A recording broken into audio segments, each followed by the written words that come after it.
gestantes. En distintos lugares de la provincia se van a desarrollar muestras, intervenciones, charlas y debates. Hasta el domingo 22 de mayo, el Ejecutivo Provincial pone en marcha la Semana Mundial del Parto Respetado, con diferentes jornadas para concientizar sobre los derechos de las personas gestantes y sus bebés. Para ello se van a desarrollar muestras, intervenciones, charlas y debates que tendrán su cierre el día viernes con el Foro Regional Camino al Parto Respetado, que contará con la presencia de autoridades internacionales. La oposición venezolana realizará primarias en 2023 para elegir un candidato presidencial. La plataforma unitaria reafirmó sus coincidencias, subrayando que lograr el cambio político en el país caribeño es el único camino para detener el sufrimiento de millones de personas. Deportes. A los 52 años, Gabriela Sabatini volverá a jugar al tenis en Roland Garros. La máxima exponente argentina en el circuito femenino reaparecerá en las pistas de París. Junto a Gisela Dulco jugarán dobles en el torneo que se disputa del 31 de mayo al 5 de junio. Espectáculos. David Crosby dice adiós a las giras. En una entrevista publicada recientemente, reconoció que es demasiado viejo para seguir haciéndolo. No tengo la resistencia, no tengo la fuerza, admitió. El famoso cantante de folk ya declaró en 2021 que el COVID le había robado su último año de funcionamiento. Hasta aquí te informamos con todo lo que está pasando y lo que va a pasar. Todo lo que necesitas saber a nivel nacional, internacional, deportes y espectáculos, te lo contamos aquí. Presentadas por GDS Radio Mar del Plata, la radio que nos une. Más información en www.cronosmdq.com. Flash de noticias. Una y otra vez. Y otra vez. Como siempre. WhatsApp 223-424-6646. Estamos con vos en todas partes. Otoño 2022. GDS Radio Mar del Plata.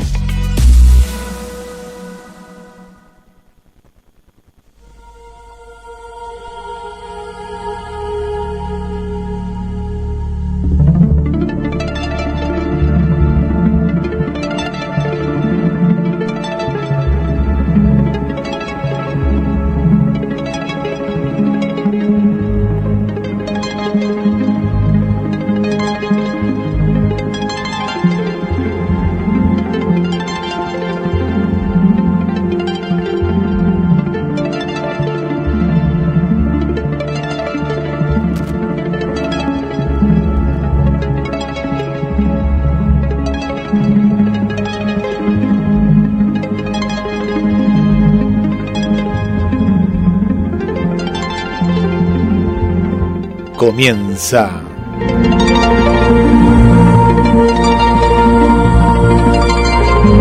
en GDS, la radio que nos une.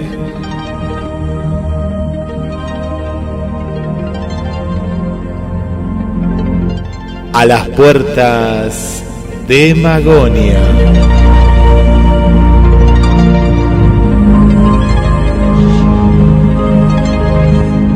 Un viaje a la frontera de lo imaginal. Cada martes te invitamos a viajar, analizar y compartir los temas de la vida, mitos, historia. Y vos como principal protagonista. Locución Guillermo San Martino. Y le damos la bienvenida al conductor Carlos Matos. Buenas noches, Guillermo, ¿cómo estás? Hola, Carlos. Bien, muy bien. Finalizando el programa de Marcela Laura Fernández y bueno, y atentos a este nuevo viaje. Vos sabés que te iba a preguntar, me parecía que había un elfo, un silfo, alguien por ahí dando vueltas mientras vos hacías la presentación del programa. Así es. Sabiendo que nos va a acompañar en el viaje hoy. Sabiendo de lo que vamos a hablar, me parece que sí, lo vamos a invitar. Lo vamos a invitar. Muy bien. Bueno, hoy vamos a charlar con Luis Pacheco, historiador, escritor de Rosario, que ya es habitual su presencia en nuestro programa, para que nos cuente acerca de la aurora primer santuario cósmico del cono sur, la aurora. ¿Vos escuchaste hablar de la aurora, Guillermo? ¿Sabés, Carlos, que es uno de, no digo sueños, porque no es un sueño, una meta, pero me gustaría, ¿no? Poder ver, poder fotografiar. El otro día me pasó el día del eclipse, previo al eclipse, ¿no? Previo al eclipse, el clima estaba extraño, ¿no? Estaba muy extraño el clima. Era como que sentías una corriente de aire por un lado, otra por el otro, y se dio que venía por el llamado Camino de las Quintas. ¿Viste ese camino que uno lo aborda desde la cárcel de Batán? Uno entra y después sale a lo que es la ruta 226. Y bueno, uno dice, ¿qué tiene que ver una cosa con la otra, no? Pero viste esas cosas, yo estaba esperando el arco iris justamente, y digo, ¿dónde estará el arco iris? Y en una de esas curvas, ¿no? Porque que es medio zigzagueante el camino, ahí aparece un doble arco iris. Y son esas cosas como que uno de chico te decían, ¿te acordás? Hay un tesoro al final del arco iris. Al final del arco iris. Y sabés que me quedé con una imagen también una vez que estaba tomando el colectivo ahí en la Dársena, en la costa, también un arco iris poderoso que finalizaba en el mar, en el campo. Bueno, la aurora, no sé si será la aurora que yo estoy pensando, la que va a hablar Luis Pacheco, pero es muy bonita también de observar, ¿no? En los polos, hablamos de esa, ¿será? Bueno, en realidad no. No es esa, no hablamos de eso, pero el nombre, la aurora, remite a lo que vos decís. Yo hablo de la boreal, por eso, yo me remonté a esos colores, y por eso salí con el arcoíris, ¿no? Tenemos la aurora boreal en el norte y la aurora austral en el sur. Bien, la aurora, primer santuario cósmico del cono sur, como lo denominamos con Luis, es una estancia en Uruguay. Una estancia que está ubicada entre los departamentos de Salto y Paysandú. Cuando hicimos aquel programa con Juan Acevedo, que él se define como capillólogo y explicó todo el fenómeno de Capilla del Monte y del Uritorco, y que él remarcó tantas veces que eso le dio la posibilidad de estudiar un mito de formación, inmediatamente traté en aquel momento de ubicar a alguien que solía ir a la estancia La Aurora. Él decía, viajo a Aurora, desde acá, desde Mar del Plata. Voy a Aurora. Sí. De hecho, había gente que viajaba de acá y decía, no decía La Aurora, que es el nombre de la estancia, voy a Aurora. Mirá vos. Y venían con agua, con piedras, con diferentes cosas. Pero, claro, esto que a vos te remitió a un amanecer, a una aurora, tiene que ver desde lo imaginal y tiene que ver desde la semiótica propia de los nombres. Claro. Porque la aurora siempre es un límite, es una transición, es algo liminal. Bueno, y ahí pasaron cosas. La verdad es que hemos escuchado hablar, inclusive en algunos de los encuentros de la RAO, gente que venía de Aurora sin la partícula, el artículo la, así la llamaban, contaban que habían visto objetos voladores no identificados, que ahí se producían milagros, que había cosas inexplicables.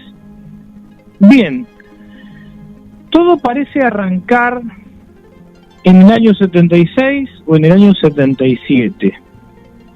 No se ponen muy de acuerdo las crónicas al respecto, pero muchos ubican el inicio de esto en febrero del año 77, cuando don Ángel Tona, el dueño de la estancia ya fallecido, es informado por uno de sus trabajadores acerca de una especie de bola de fuego, bola de plasma, de foco de luz, algo anómalo. Entonces, este hombre Tona va a verificar el hecho y y una de las cosas que recibe fue una quemadura de un costado, se quema un brazo. ¿No te acordás de la película Encuentros cercanos del tercer tipo de Steven Spielberg? Sí, Guillermo, sabés que la vi un fragmento hace muy poco. Sí, ¿y qué relación tiene, Carlos, con la película? bien, en realidad la película se estrena ese mismo año, ¿verdad? Pero es después de este hecho. Ahora, acordate que en la película el protagonista también, ante la presencia de una luz, sufre una intensa quemadura en la cara y después se encuentran varios que habían vivido este tipo de avistamiento y con una señal similar, como si fuera una especie, digamos, desde el punto de vista semiológico, como un bautismo, como la parte necesaria de un rito de iniciación. Siempre se dice que en todo rito de iniciación hay un entre comillas daño o mutilación o corte o alteración física. Recordemos, por ejemplo, la circuncisión es un rito de iniciación, es un rito que le da pertenencia al niño, en este caso el pueblo hebreo, justamente una pertenencia al pueblo elegido. La circuncisión también se practica en otros pueblos en la adolescencia, pero ¿qué tiene que ver la circuncisión con Tona, con la estancia?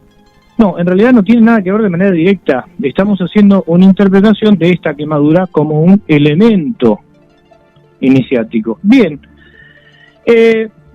volvamos a la estancia. Entonces, resulta que este hombre Tona tiene esa especie de esa quemadura, y a partir de ahí se empiezan a disparar toda una serie de elementos que hacen que ese lugar se vuelva, como lo charlábamos con Luis, en tantas oportunidades, una especie de santuario ovni. Previo, esto es anterior al fenómeno de Capilla del Monte. Ahora, ¿cuándo se inaugura la estancia? En realidad, la estancia se funda, si la información que tengo es correcta, en 1918, ¿no? Por la familia Tona Ratín. Y Ángel Tona, ya fallecido, como decía, bueno, fue el sucesor de aquellos primeros Tona, y el dueño de la estancia. Ahora, también hay dudas acerca de si ese avistamiento o ese hecho fundante del lugar como santuario fue exactamente en el año 76 o 77. Hay quienes dicen que ya en el año 68 se habían podido ver objetos voladores no identificados en esa zona. Bueno, hay toda una serie de elementos que, parafraseando a nuestro amigo Juan Acevedo, nos muestra una especie de mito en formación y la posibilidad de estudiar ese mito en formación. Pregunto, Carlos, que capaz que en la entrevista esto se habla, más allá acá en el tiempo, ¿se cobraba para ir a la Aurora o Aurora? Vos sabés que al principio no, en realidad sí, vamos a hablar de eso. Ángel Tona permitía ir al lugar cuando la gente quería acercarse. Después creo que se empezó a brindar algún tipo de servicio, y ya eso lo vamos a hablar con... Bien, no, yo no quiero adelantar, pero ¿sabés por qué? Pues se me vino a la mente justamente lo que hablaste, ¿no? Capilla del Monte, que después fue un gran atractivo turístico donde hoy tenemos la fiesta del alienígena. Sí, claro, bueno, justamente acá vamos a tratar de trazar los paralelismos y divergencias que hubo con Capilla del Monte y con la estancia La Aurora. Ahora, Fíjate que también empezaron a surgir una serie de mitos urbanos. Se dice, y hay gente que lo afirma, que es así, que es verdad, y que jurarían, no sé, por lo más sagrado que cada uno de ellos tenga, que Neil Armstrong iba a visitar la aurora. Es más, yo escuché relatos de algún artista que afirmó que sí, que Neil Armstrong era muy amigo de Don Ángel Tona, y que iba de anteojos negros para que nadie lo reconozca. Vos fíjate, parece hasta ingenuo el relato, sí, ¿no? Sí. Se dice que Armstrong estuvo en el año 66 en Uruguay, 3 años antes del descenso del hombre a la luna, de la llegada del hombre a la luna, y que después volvió.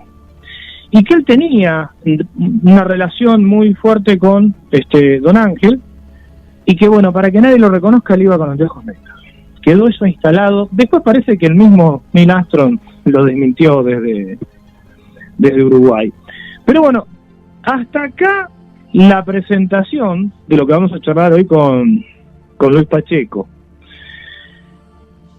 Podríamos preguntarle a los oyentes, a las oyentes, ¿qué saben de la estancia La Aurora, o de Aurora, como muchas veces se decía acá en Mar del Plata, gente que iba a visitar Aurora, ¿no? Sin el artículo. ¿Qué conocen de ello? ¿Qué saben? Si alguno viajó, si alguno estuvo, si alguien recorrió aquellos lugares. Después aparece un sincretismo también relacionado con la Iglesia Católica, pero eso lo vamos a charlar después. Ahora vamos a la vía de comunicación, Guille, y ya damos paso a la charla con nuestro amigo Luis Pacheco, el autor de Mercaderes de la Fe. Lo que vamos a hablar hoy aparece en su libro, Mercaderes de la Fe. 223-424-6646. Lo repito con el más 54. Más 54, 223-424-6646. Y nos vamos de viaje, Nos vamos de viaje. Y vamos a ver con qué nos encontramos en Aurora.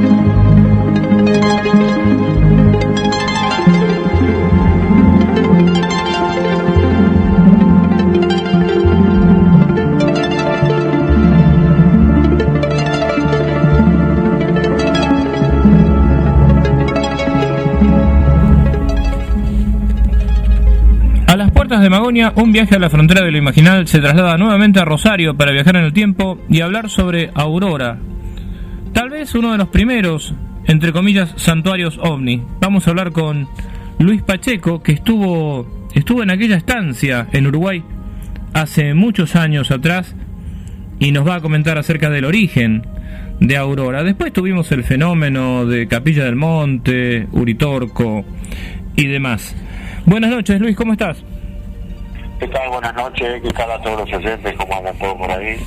Sí, tuve la posibilidad allá por el año 1980, si no, 1979, para ser más exacto, de viajar con dos amigos que estaban en el tema OVNI, para viajar a la Aurora. Fuimos hasta Concordia,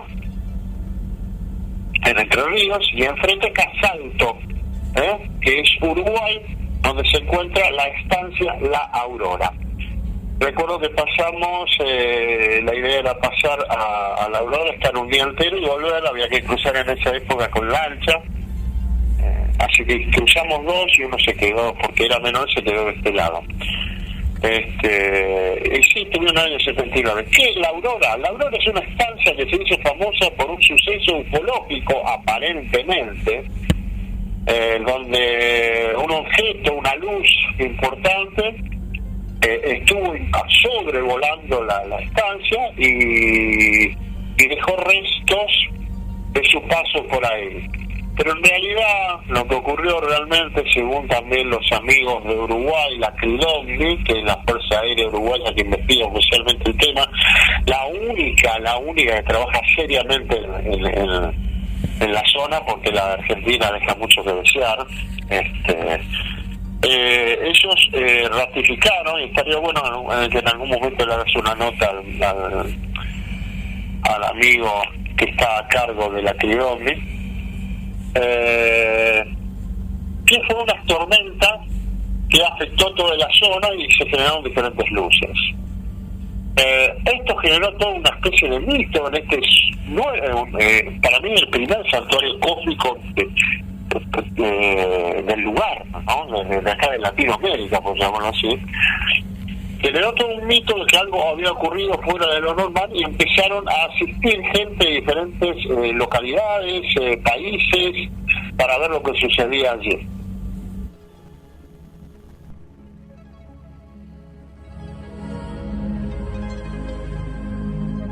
Y así que nos llegó hasta acá, hasta Rosario, y la idea era, bueno, vamos a ir a investigar el lugar.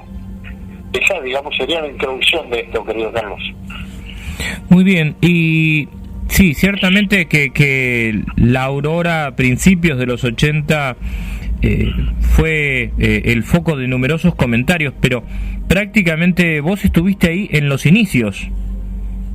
Claro, sí, 3 años después, digamos, porque esto fue en el 76, 79, 80, creo que fue en el 79 que fuimos.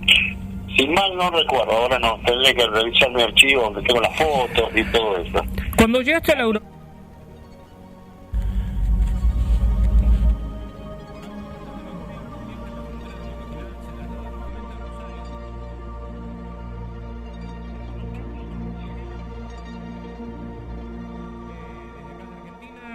cruzaron desde Concordia para el lado uruguayo, llegaron a Salto, departamento de Salto, la tierra donde nació Horacio Quiroga, y llegaron a la Aurora. Describinos un poco cómo es el lugar, cómo es la estancia, quiénes los recibieron. No, la estancia es un lugar como cualquier estancia acá de la zona, ¿no? Recordemos que Uruguay es casi idéntico a Argentina en esos aspectos. Está muy cerca del pueblo o ciudad, no sé cómo llamarlo ahora. Por ese entonces, caminamos unos cuantos. Creo que nos acercó alguien después. No, fuimos caminando hasta allá, pues nos dijeron, mira, caminar 10 cuadras para allá. Y sí, caminamos y llegamos a la estancia. Llegamos a la estancia y nos recibieron gente que estaba ahí dando vuelta, porque era libre el acceso en ese momento a la estancia.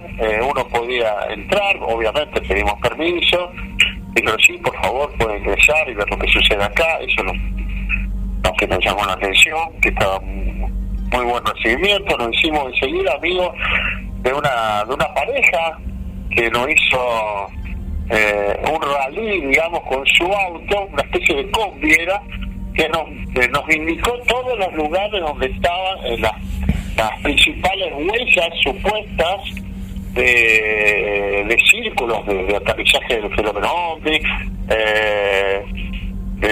un árbol caído que supuestamente tenía un ombú caído, que supuestamente todo lo que caía en ese lugar se momificaba, por decirlo ahí. Así que hicimos un lindo recorrido por ahí, ¿no? Encontramos quemaduras, trípodes, huellas de todo tipo, un pozo de 10 metros, donde te dije lo del ombú, con extrañas propiedades, mensajes, entre comillas, grabados en la tierra, aguas con propiedades curativas. En la mesa no es agua de propiedades curativas, viste que hoy ahora en el Salto hay todo aguas térmicas. Sí, tanto por eso, tanto del lado uruguayo como del lado argentino, hay muchos lugares con aguas termales. Bueno, ahí en el Salto ya hay varios complejos con aguas termales en ese lugar. Así que cruces enigmáticas ¿Vos viste? A ver, ¿vos viste esas cruces enigmáticas y todo eso? Sí, pero eran grabadas en la tierra, no era nada del otro mundo. Recordemos que nosotros todavía estábamos muy en la hipótesis extraterrestre, ¿no? Claro. Pero nos llamaba la atención varias cosas de Salto que no nos cerraban, ¿no? Y eso fuimos mirando, sacamos fotos, vimos las huellas que eran circulares, ¿no? Los trípodes, muy llamativos. Pero no sabemos qué había sucedido realmente. ¿Pero qué sucedió realmente allí? Que esa sería la idea, ¿no?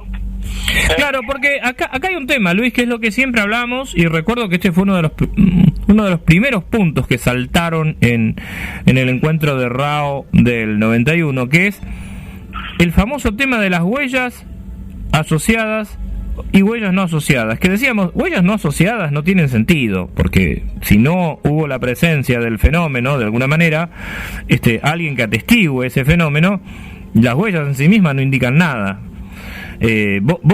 Ustedes ahí recogieron testimonios de personas que afirman haber visto cosas y que imprimieron esas huellas. No, simplemente luces, ¿no? Luces que había en el lugar, porque los testimonios son realmente muy subjetivos.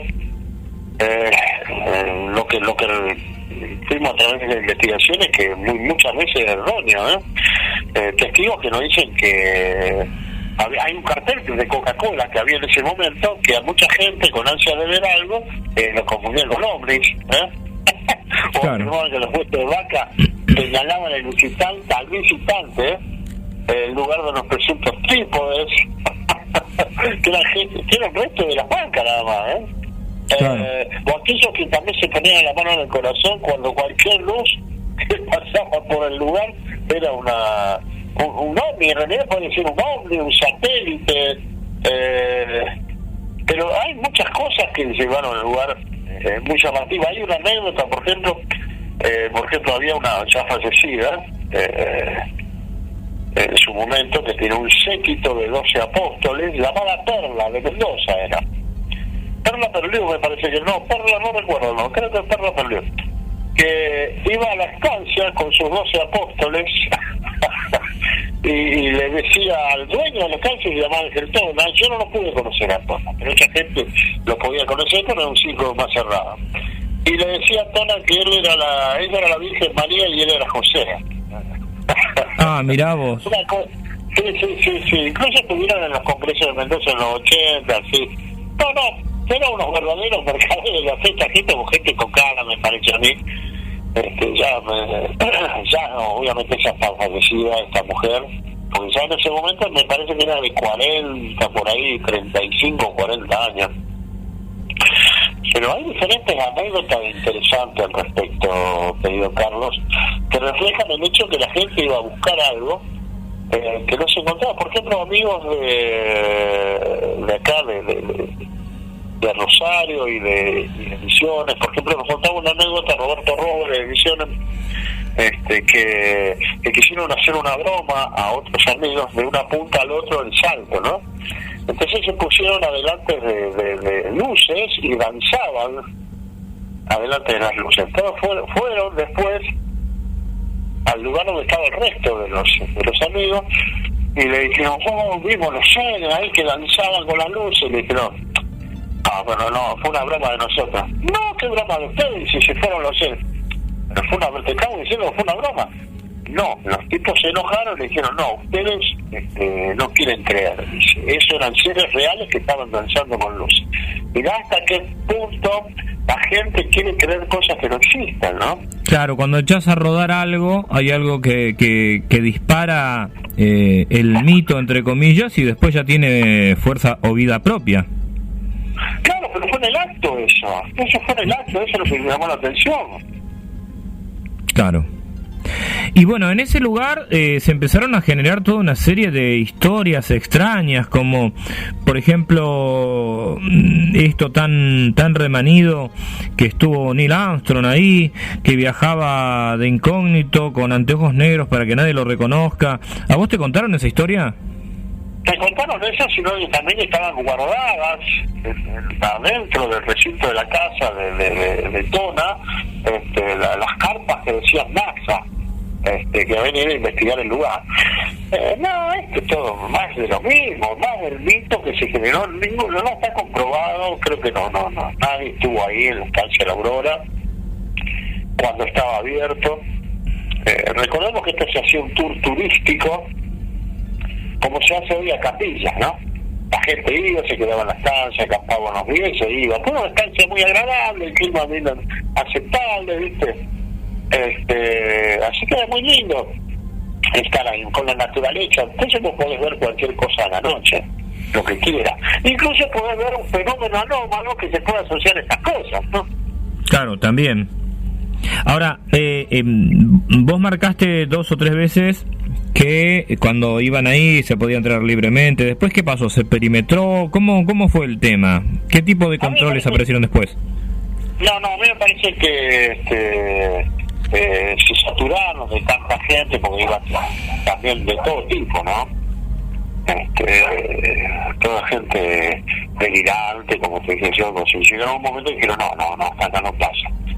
Bueno, y después solamente pasaba un séquito muy amigo de Tona, o de los hijos de Tona, que dejaba pasar, pero a nadie más. Eso después, no me quiero olvidar algo.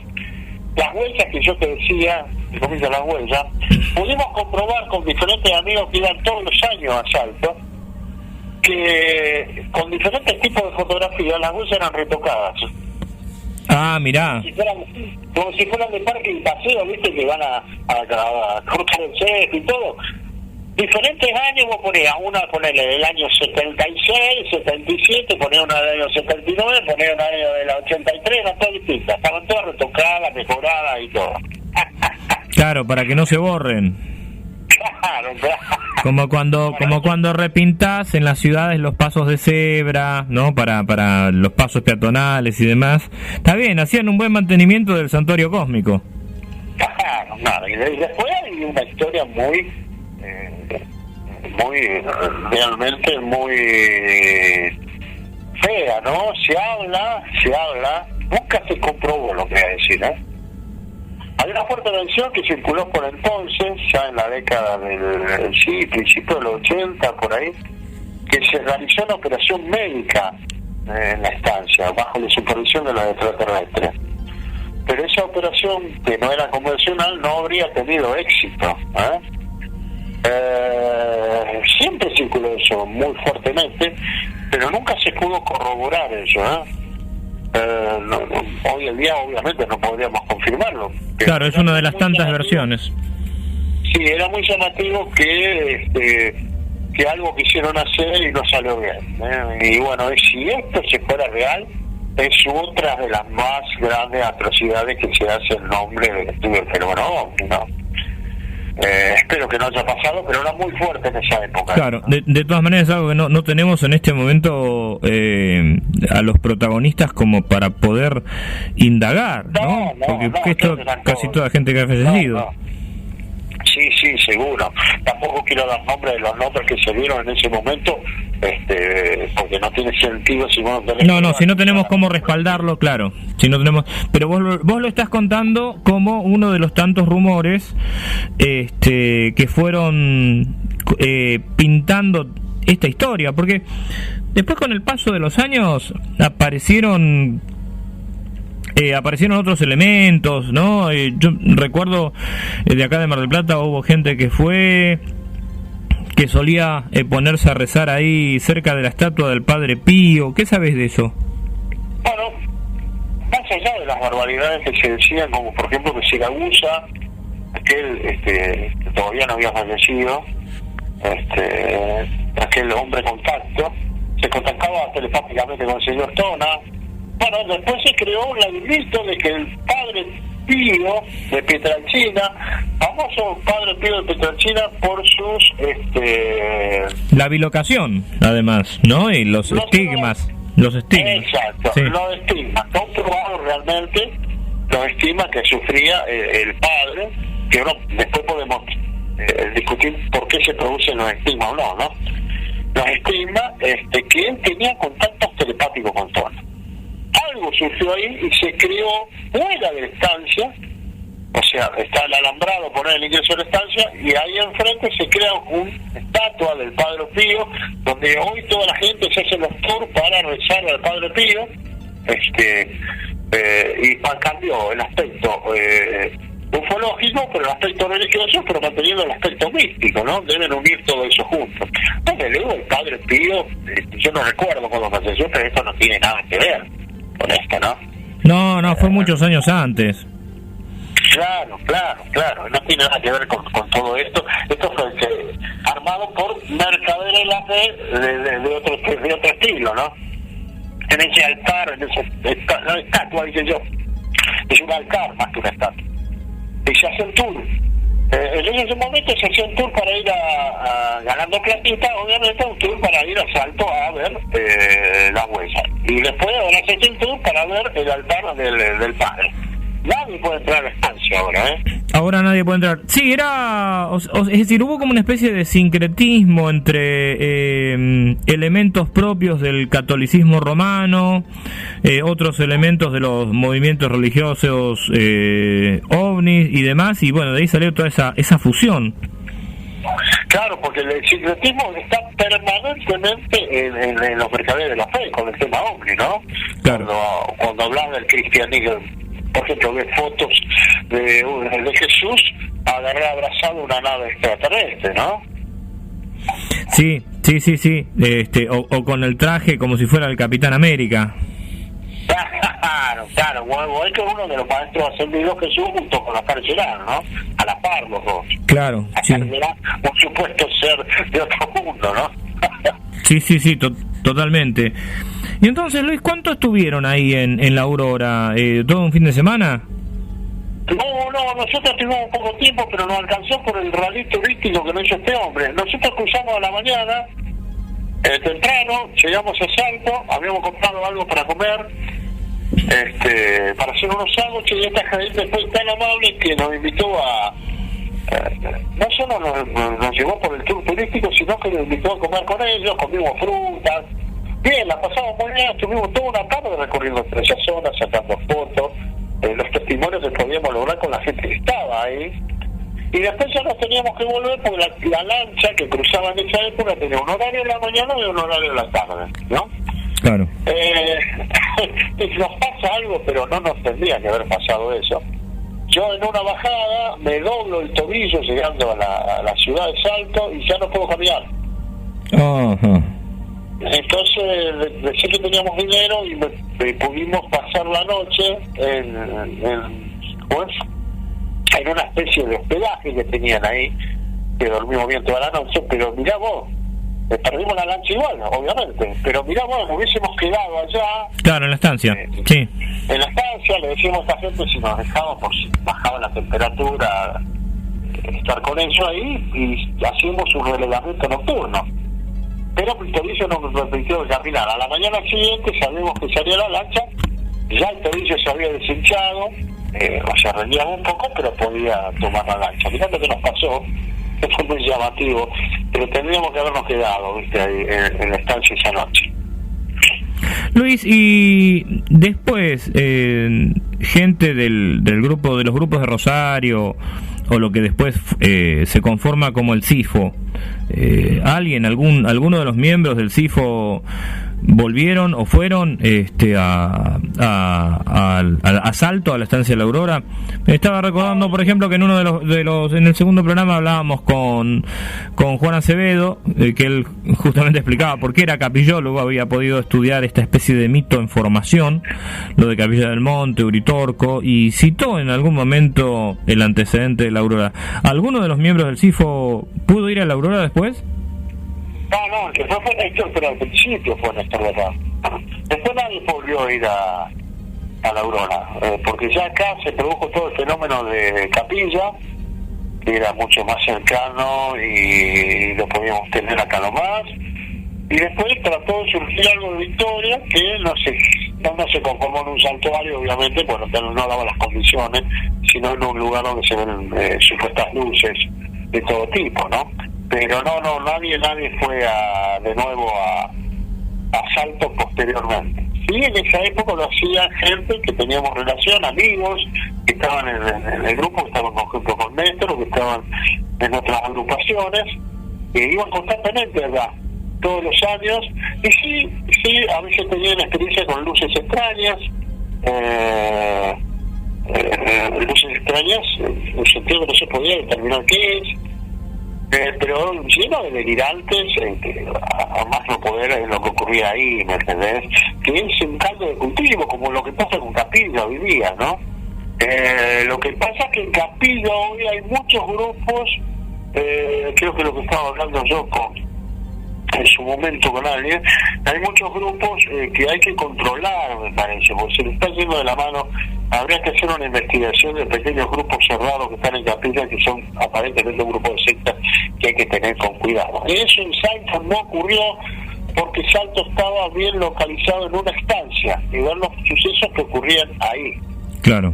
Esto es diferente, todo el fenómeno de Capilla a través del cerro, que ya no se puede subir al cerro, a Uritorco ya no se puede subir. Así que, pero está alrededor de todos esos lugares, hay un movimiento bastante complejo. Luis, ¿por qué pensás, volviendo al tema de la aurora específicamente, que se ha alimentado esto de los viajes permanentes de Neil Armstrong? Creo que ni siquiera hay registros, me parece que no hay registros del ingreso a Uruguay. Eso tendría que chequearlo, pero creo que no hay registros de que Armstrong haya ingresado a Uruguay. Pero bueno, de todas maneras, esta recurrencia y además la fantasía de va con anteojos oscuros para que no lo reconozcan, como si fuera toda una historieta de Villiquen o de algún de los cómics de aquella época, ¿no? ¿Por qué pensás que permanentemente se vuelve, o por lo menos a lo largo de los años 90 y la primera década del 2000, se hablaba con mucha frecuencia de eso? Yo creo que para darle prestigio y autoridad al lugar. Vino un astronauta de la NASA que estuvo en el espacio y le está dando un prestigio y una autoridad, como diciendo, sí, acá están visitando las naves extraterrestres. ¿Qué mejor que mencionar? Un miembro prestigioso de la NASA que estuvo ahí. Aparte, yo te aseguro que si parecía Neil Armstrong caminando por la zona, no lo iba a reconocer nadie. Claro, ese es el punto, ¿no? Porque podía haber ido caminando sin esos anteojos. ¿Quién iba a saber quién era, no? No, porque no había ni redes sociales de esa época. Hoy sí, hoy metés por un cantante, un actor famoso, y si va a ese lugar la gente lo va a reconocer, pero por las redes sociales y el constante manejo que tenés con la difusión. Pero no, ya, sí, solamente le iba a reconocer el tipo que le gustaba sí, la astronomía, que estaba vinculado muy directamente a la temática, y con anteojos negros, igual lo hubiera reconocido. Claro, o por ahí diría, qué tipo muy parecido a Armstrong. Claro. Más que eso. Pero yo creo que para darle un prestigio, una autoridad, decir, tuvo gente de la NASA, están las carpas de la NASA guardadas. ¿Quién la vio las carpas de la NASA? Nadie. Bueno, y en el terreno del análisis semiótico, la idea de Neil Armstrong ya nos está marcando algo importante, que es el predominio etista en todo esto. Sí, seguro.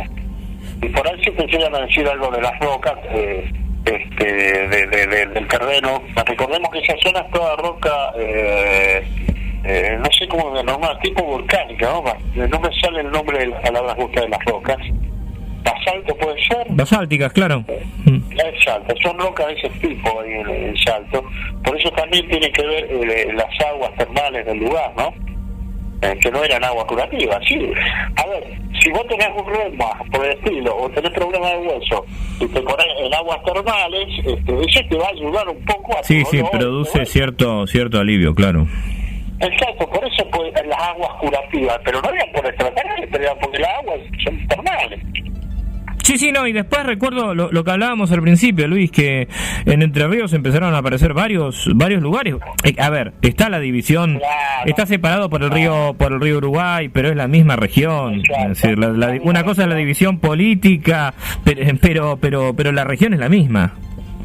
Claro, son las aguas también termales, por eso se creó mucho también alrededor de cercana a Victoria, todas esas zonas de turismo ahora, y aprovecharon, fueron muy hábiles. ¿Cómo no pensamos en eso, Carlito?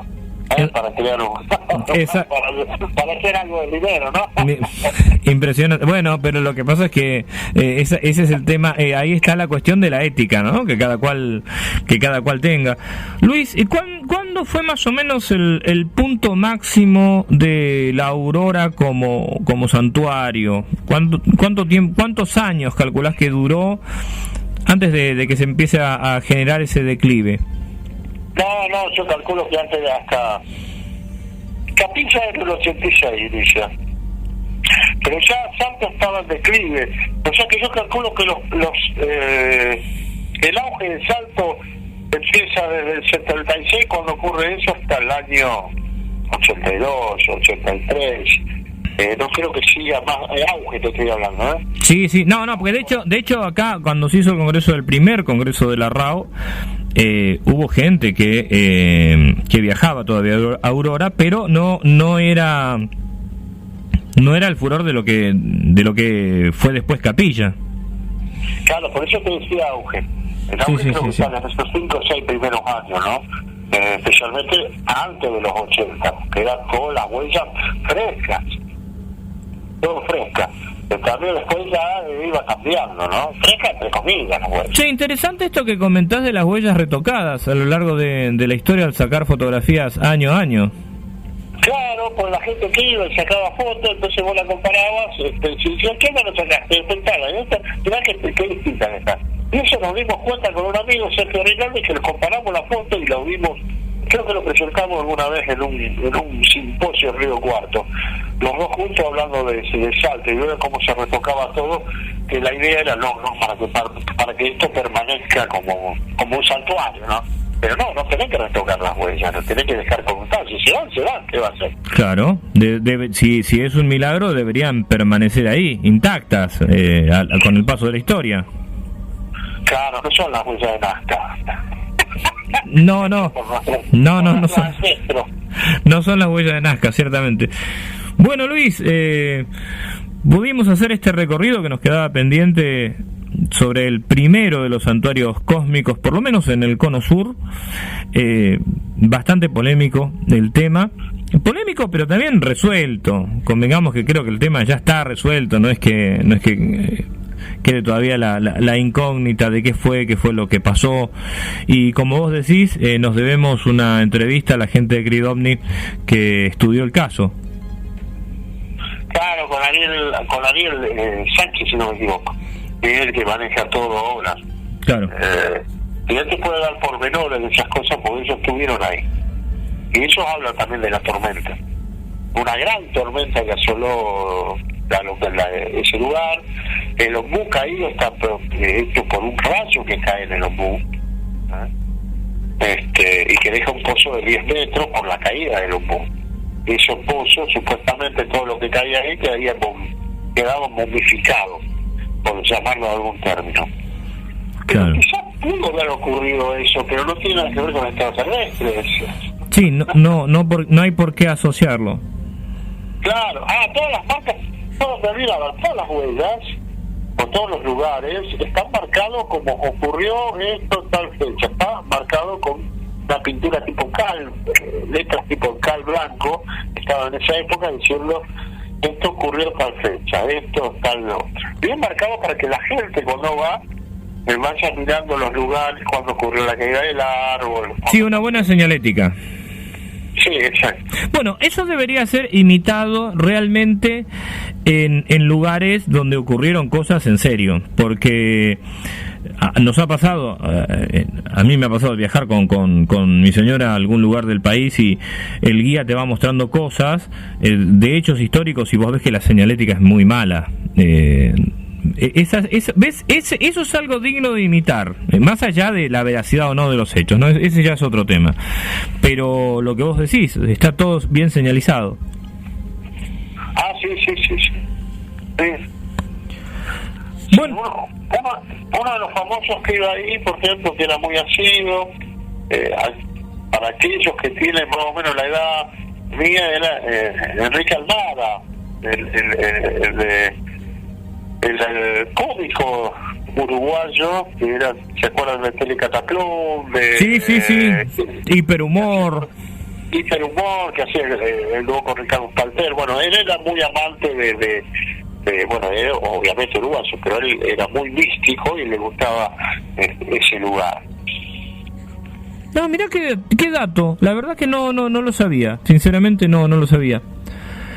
Bueno, Luis, muchísimas gracias por este recorrido. En la segunda parte del programa vamos a hablar un poco del libro, cómo va Mercaderes de la Fe. Y en junio seguramente vamos a volver a encontrarnos. Así que, Luis, te quedan estos minutos para agregar lo que consideres que nos quedó en el tintero. No, simplemente decir que todo lo que estoy hablando de los santuarios cósmicos pueden encontrarlo tranquilamente en el libro. Aquellos que tengan interés en el libro pueden comunicarse lo más fácil posible que puedan recordar. Es en mi Facebook, Luis Alberto Pacheco. Ahí entras directamente y me preguntás si no tenés yo creo que la charla posterior doy la email, que es latpete1@gmail.com. De nuevo muy agradecidos por esta charla y aclarando conceptos que la gente a lo mejor no retiene o no sabe al respecto de lo que ocurrieron en la cuestión esto de Salta y todo esto. Incluso ayer estuve hablando con el amigo Conrado para la gente de San Luis, que también hablamos de estos conceptos referidos a los mercaderes de la fe, que el libro más que nada tiene que ver con algo para que la gente pueda acceder a esta lectura fácil y pueda comprender, y es un mensaje, bueno, ¿qué es un mercader de la fe? Es esto, sin palabras estrombóticas, de un término viejo, ¿no? Sí. Palabras claras, precisas, para que la gente pueda comprender lo que uno dice y entender lo que es eso.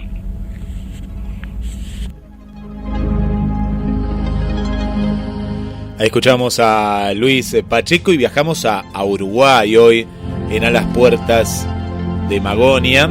Vamos a publicar después una nota junto con la entrevista y estas voces, no porque se habla de misterio, pero siempre en A las Puertas de Magonia, y hay que leer el libro de Luis Pacheco para encontrar no solo esta historia, sino muchas más, ¿no?, relacionadas.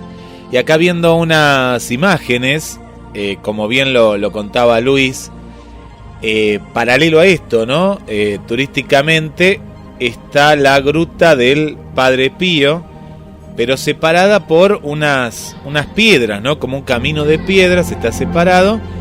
Y para entrar a la estancia, me sorprende la imagen, ¿no? Acá agrandándola, hay como un molinete amarillo, prohibido estacionar, y parece que es en el medio de un campo, pues justamente una estancia.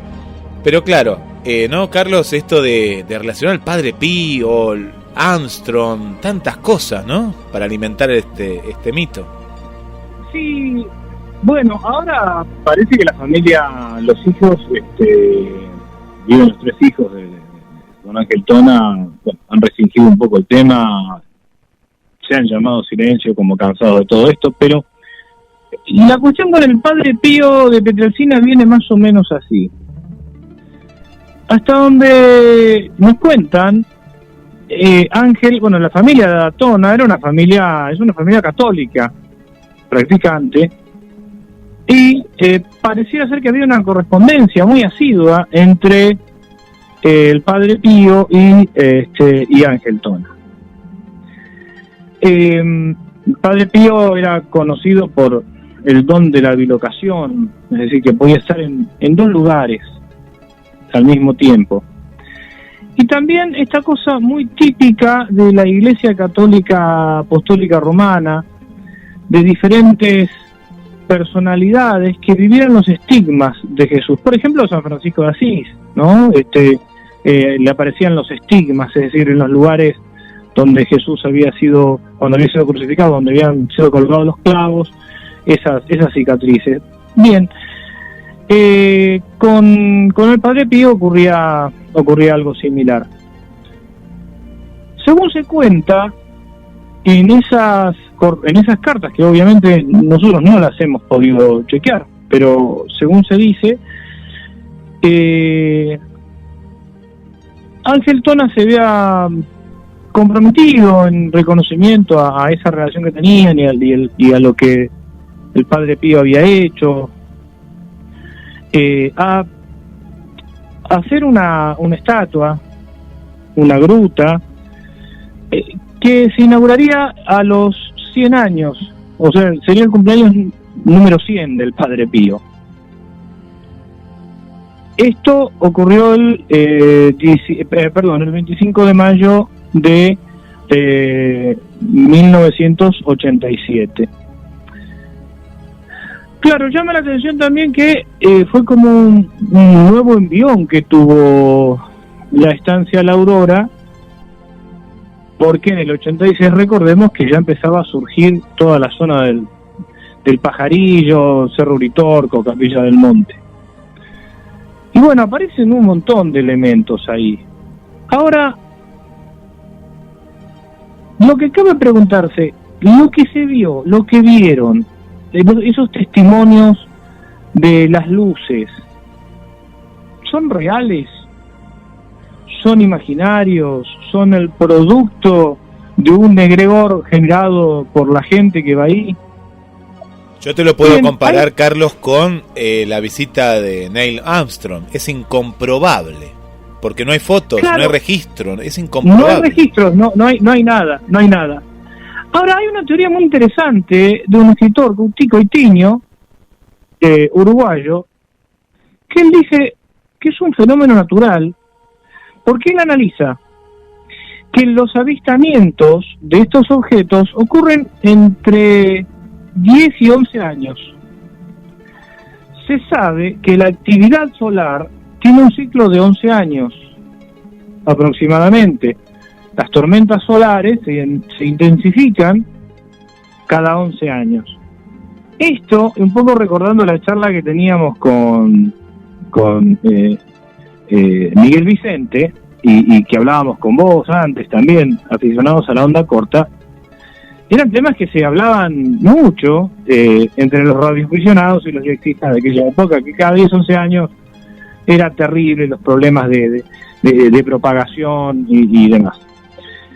Bueno, Coutinho dice que sí, es más, él hasta pronostica que para el 2024 van a haber nuevos avistamientos, es decir, que le da un carácter puramente natural a este fenómeno, que sería algo así como lo que vos marcaste al principio. ¿Te acordás cuando hablaste de las auroras boreales y las auroras australes? Sí.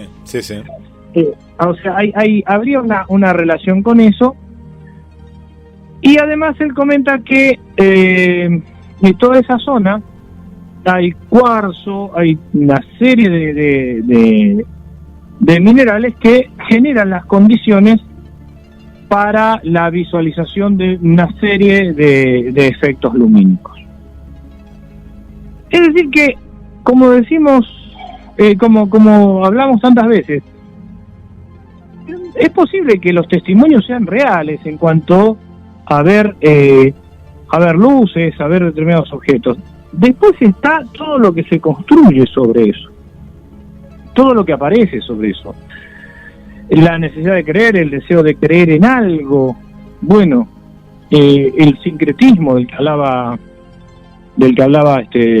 Luis Pacheco, y siempre, fíjate, se apela de alguna manera a lo que se conoce como el principio de autoridad, o sea, buscar un elemento que legitime un hecho o un mito. En este caso tenía que entrar Neil Armstrong, que realmente yo lo dije charlando con Luis, que no hay aparentemente registrado el ingreso de Neil Armstrong. Hago la aclaración, desde el 69-70 en adelante no hay registro, y el mismo Neil Armstrong se encargó de desmentir. Pero bueno, tiene todos los elementos de un mito urbano, ¿no? me pongo anteojos para que no me reconozcan. O sea, perdón, pero parece ser más la triquiñuela de un pata de lana que de un astronauta, de un científico de la NASA, ¿no? No, y aparte que le mostró fotos de objetos extraños que él vio cuando estuvo allá arriba, ¿no? Y bueno, tantas cosas, tantos mitos que alimenta, ¿no? A mí me sorprende, bueno, toda esta mezcla, más allá de la creencia de ser católico, el Padre Pío, pero ahora lo que veo, y si uno entra, Carlos, por internet, bueno, es un lugar buscado turísticamente, más allá de que, bueno, los hijos ya no quieren, ¿no? Porque claro, en todo esto siempre hay gente que, bueno, más allá de que capaz que ellos no lucraban tanto, pero los de alrededor sí, porque iba el tour turístico, pero también el miedo a las sectas, ¿no? Esto que está dentro de lo que son, ¿no?, los mercaderes de la fe. Sí, fíjate que también se habla de movimientos de tipo milenaristas que andan por ahí cerca todo el tiempo. Evidentemente hay lugares donde todos estos grupos, por la naturaleza, por lo que sea, se sienten a gusto y como un lugar donde poder canalizar todas estos sueños y toda esta imaginería, etcétera. También entre estos decires se habla de una ciudad subterránea, ¿sí? Más o menos como el caso de Erx acá en Argentina. Se aseguraba en su momento que esa ciudad tenía una existencia física real. Después se empezó a decir que no, que era una ciudad interdimensional, como pasa con Erx. Es decir, se va alejando, como diría Eduardo Galeano, el horizonte está ahí y se aleja. Vos avanzás un paso y se aleja un paso, ¿no? Han tenido una trayectoria más o menos muchos elementos comunes, muchos elementos similares. Esta supuesta ciudad o portales interdimensionales que aparecen en la Aurora y aparecen en Erx. Uno parece brindar o ser tal vez lo embrionario de lo que después va a ocurrir en Córdoba. Bueno, queríamos hacer este recorrido, Guillermo, porque algunos oyentes nos habían hablado hace mucho ya, cuando hicimos aquella nota con Juan Acevedo, ¿por qué no haber tocado lo de la Aurora? Bueno, les cuento que durante un tiempo intenté comunicarme con un tocayo tuyo, Guillermo, un hombre llamado Guillermo, que conocía a la Aurora, que él iba periódicamente, pero sinceramente no sé si se fue de Mar del Plata o se fue de este mundo. Era una persona ya grande. Entrada en edad, sí. Y entonces, le podemos preguntar, Carlos, a las oyentes de Uruguay para próximos programas, porque capaz que en una vía, ya sea turística o de curiosidad, estando ahí en Salto, claro, nos pueden aportar, ¿sí? A ver si la conocen, si la han visitado. Yo me imagino que si estaría en Mar del Plata, nosotros dos iríamos, ¿no? Iríamos como para... Iríamos. Sí, a ver de qué se trata. A ver de qué se trata. Y por lo menos conocer cuál es la situación actual, ¿no? Si tenemos algún oyente en Paysandú o en Salto, que nos puedan comentar, a ver en qué situación se encuentra la estancia hoy. Tenemos a Licelén, a Mónica Castellanos, tenemos a varias amigas que nos podían dar alguna información, y se me está escapando alguien más, a Katy también, de Uruguay, y me parece que una de ellas, no recuerdo bien cuál, pero está en esta localidad, así que, bueno, si nos puede aportar algo, bienvenido sea. Hay unos canales de YouTube hechos por unos, como dicen nuestros hermanos, ¿no? Por algunos botijas, donde se ríen mucho de toda esa situación, pero bueno, son bastante irreverentes, ¿no? Como pasa también de este lado. La verdad que en un momento estuve tentado de comunicarme con ellos y traer algún audio, pero siempre decimos, nosotros tratamos de abordar todos los temas desde el respeto, lo cual no impide que demos nuestro punto de vista, ¿no?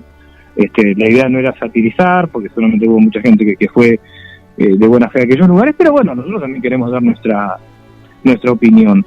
Así es. Te cuento que sí. Luis Pacheco estuvo hoy en el canal, estuvo en el Escarabajo Cósmico, el canal de Esteban Lingeri, de Bahía Blanca. Estuvo hoy a las 6 de la tarde.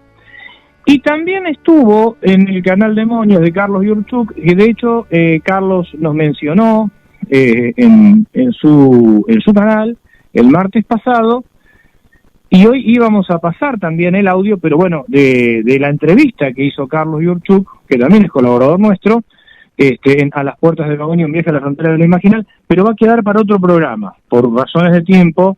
Esa parte, la entrevista que hizo Carlos a Luis, va a quedar para otro programa. Desde ya agradecerle muchísimo a Carlos Yurchuk la mención que hizo de a las puertas de Magonia, un viaje a la frontera de lo imaginal. Mencionó a GDS Radio, nos mencionó a nosotros dos también.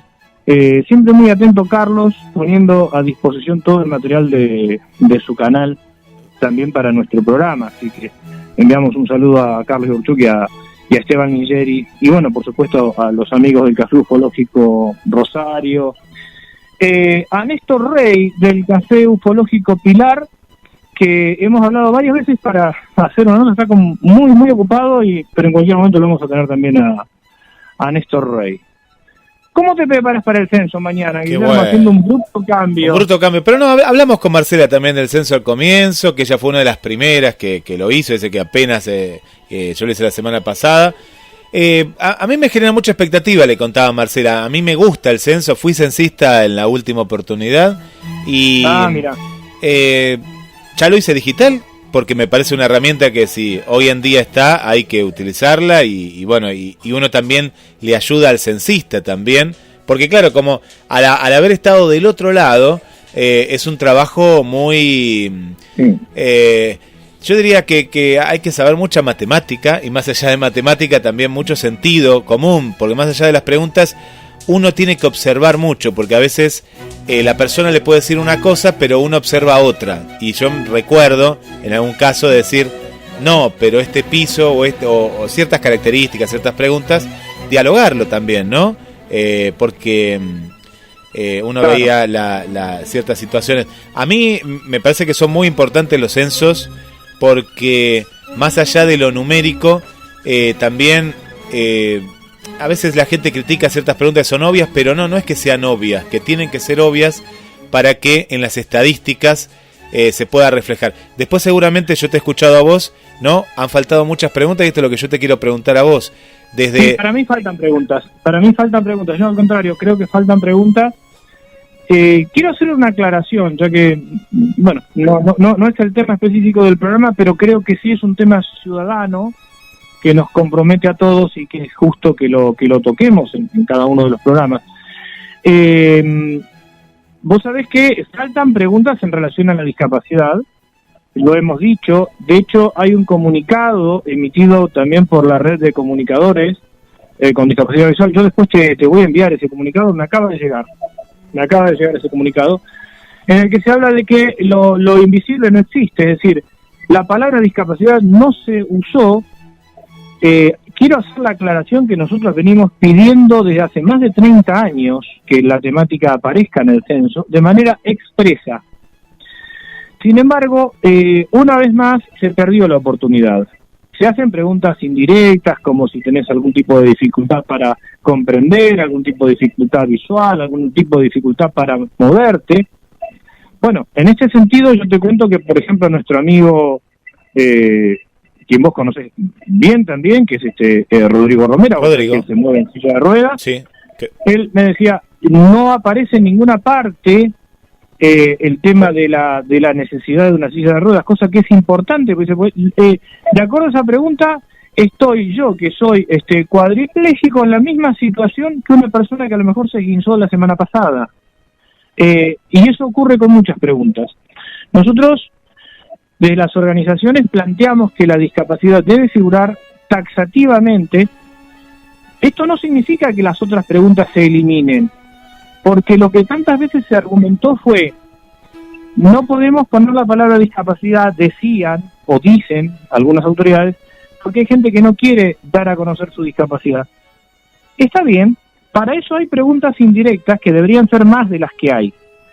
Pero la realidad es que la mayoría de la gente con discapacidad con la que vos hablás sí plantea el hecho de explicarla y que figure de manera expresa. Así que en ese sentido estaban faltando preguntas. Ahora, yo quiero también fijar una posición en esto, Guille, si me permitís. Hay gente que dice, de hecho hay todo un grupo, hay un grupo de personas con discapacidad que dice: yo no participo del censo porque no figuramos. Yo creo que es un error. Del censo hay que participar y hay que seguir machacando. No se trata de, porque no figura determinada cuestión, no participar. Al contrario, creo que más que nunca hay que estar, y por supuesto, porque este es un error que vienen cometiendo. Quiero hacer esta aclaración: esto no es cargarle las tintas a un gobierno específico. En esto se equivocaron todos, Este gobierno, el gobierno anterior, el de Macri, cuando por ejemplo dijo que en el año 2017-2018 había hecho un censo para establecer temas de discapacidad, sobre discapacidad, que aparentemente no hizo un censo sino un muestreo. Y a mí me tocó hablar con diferentes referentes. Vos conocés a Gabriela Troiano, Guille, diputada nacional, mandato cumplido por el Partido Socialista, una de las referentes más importantes en la temática. Bueno, Gabriela me llamó a los pocos días y me dice: che, ¿a vos alguien te llamó para censar? No, hasta ahora no hemos dado con un solo referente que haya sido censado como tal en ese famoso censo del 18. Ahora van a haber preguntas, sí, van a haber preguntas, pero son muy indirectas, son incompletas. Hay que participar del censo, o sea, sí, porque también es como vos decís, vos estuviste del otro lado, Guillermo. La verdad que el censista, yo creo que debe ser muy bien recibido, muy bien atendido. Es un laburante, es una laburante. Y además hay un dato que no es menor. Viste que los censos generalmente se hicieron en octubre, se hacen en el mes de octubre. La verdad que un censo en el mes de mayo es un censo con un clima muy frío. Ah, por el clima, sí. ¿Sabés que yo el censo lo hice una vez porque quería participar, pero no lo hago nunca más. Pero no tuve una mala experiencia ni nada, ¿no? Pero es agotador, es agotador, a lo que voy, claro, a lo que voy, vos fijate, es agotador como vos decís. Además, esta vez se hace en el mes de mayo, que debería hacerse cada 10 años. Bueno, por la pandemia no se pudo hacer en el 20, eso es comprensible. Pero se hace ahora en mayo. Empieza a las 8 y termina a las 20. Es de noche a las 20, ya. No, y empezás a las 6. Empezás a las 6 y media, porque tenés que estar antes en los lugares de encuentro. No, claro, empieza salir. A las 6 la actividad del censista, exactamente. Sí. A partir de las 8 es cuando golpean la puerta, la primera casa, digamos, ¿no? Pero vos fíjate que se arranca de noche, se termina de noche. La verdad que, como vos decís, y esto hay que remarcarlo, colaboremos con la gente que sale a la calle a censar. Hay gente por ahí muy joven que quiere vivir la experiencia, otra gente que lo hace por compromiso cívico y que está muy bien. Colaboremos. Insisto, yo no estoy de acuerdo con las preguntas del censo. Faltan preguntas. Otra vez la discapacidad no va a figurar de manera expresa, pero eso no quiere decir que no participemos del censo. Hay que participar. Y hay que dar a conocer esto, y yo mañana te voy a mandar a primera hora el comunicado de la red de comunicadores con discapacidad visual para que se difunda y que se entienda que el fijar estas posiciones no es en contra de nadie, es en favor de todos, es para corregir una situación. Lo que pasa es que ya hace más de 30 años que venimos hablando de lo mismo, Guille. Tal cual. Y bueno, y lo último, yo viendo las preguntas ahora de este lado, del mismo lado que las amigas y amigos que nos están escuchando, vi pocas modificaciones y han pasado 12 años, es decir, ha cambiado la sociedad, no se ha arreglado esto que vos contás, ¿no? Apenas se solapa, sin nombrar la discapacidad, ni integrarla, y bueno, y ahí hay un montón de cuestiones. Me interesa mucho que me mandes ese material para poder publicarlo en el portal de noticias, y bueno, y vamos a seguir mañana atentamente. No sé si estará la Liebre en vivo, después le voy a preguntar a la producción del programa de mañana, pero si no, mañana lo dialogaremos más in situ, ¿no? Porque capaz que desde muy temprano. Así que aquellos que no lo hicieron todavía digital, háganlo si pueden, ¿no? Si tienen justamente la conexión adecuada, nos están escuchando, porque 15, 20 minutos, no más es lo que... Te digo que hay mucha dificultad. Bueno, ayer y hoy ya era complicado, por el tema de... Claro, haber esperado tanto, ¿no? Sí. Claro. Sí. Y otra cosa, la página es bastante inaccesible para los lectores de pantalla. Tal cual. Este es otro dato que hay que tener en cuenta. Sí, es muy compleja. Muy bien que lo marques ese dato. Carlos, bueno, bien, porque es un tema actual y bueno, de Magonia nos vinimos aquí al planeta Tierra y bueno, será hasta la semana que viene. Sí, Guillermo, en Magonia nos encontraremos ¿Hay censo? ¿Hay censo en Magonia? No, te pregunto, no sé. No. ¿En Magonia? Son muchos, son muchísimos, pero se conocen todos. Viste que en el mundo de lo imaginal, claro, las reglas son otras. Entonces, sí. no hace falta. No hace falta. El tema es que, no, allá no hace falta. Bien. Así que bueno, Guillermo, mañana estaremos ahí justamente pendientes de GDS Radio, a ver qué es lo que nos vas informando acerca del censo, los censistas, qué es lo que va pasando. Así es, y por ser el censo es paralelo o similar, es similar a un feriado nacional. Exacto. Gracias, Carlos. Bueno, Guillermo, entonces nos encontramos el martes próximo para hacer nuevamente otro viaje a la frontera de lo imaginal desde las puertas de Magonia.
De sensaciones.